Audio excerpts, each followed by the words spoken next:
अनुराग ठाकुर जी का वीडियो उठा रही है कि मंगलवार के दिन देखो कुछ लोग मछलियां खा रहे हैं, ये वो।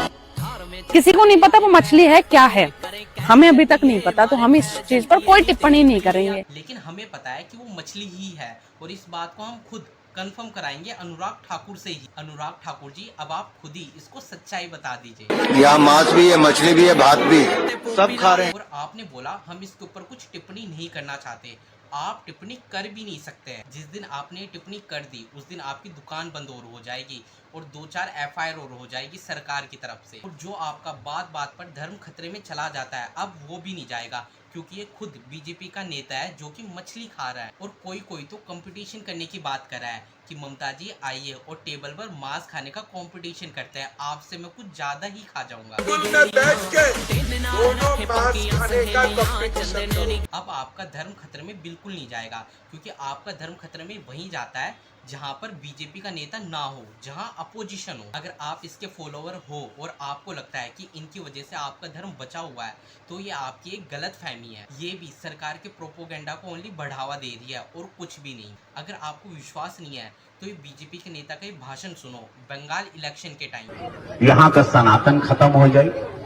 अब ये चुनाव अगर हाथ से आप लोगों ने उमेश भैया को वोट नहीं दिया कि वो रक्षा न करी,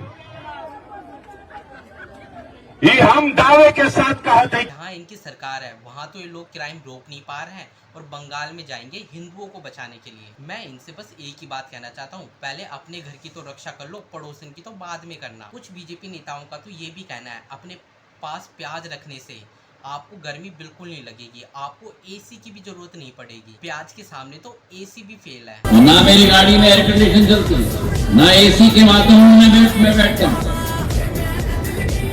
और जब लोग मुझसे पूछते हैं कि मई जून के माह में भी 51 डिग्री की गर्मी में, मैं कहता हूं कि ये जंगल की चमड़ी है। और दूसरी बात बताऊं, मैं थोड़ा जवान दिखता हूं पर मेरी आत्मा बड़ी बूढ़ी है।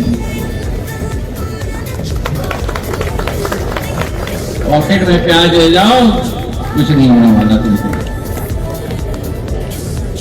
आधुनिक युग में सभी डब्बे लेके घूम रहे हैं, संचार मंत्री प्याज लेके घूम रहे हैं। लेकिन मुझे एक बात समझ में नहीं आ रही है, अगर प्याज रखने से गर्मी नहीं लगती है तो ये लोग अपने घर और ऑफिस में एसी क्यों लगवा के रखते हैं?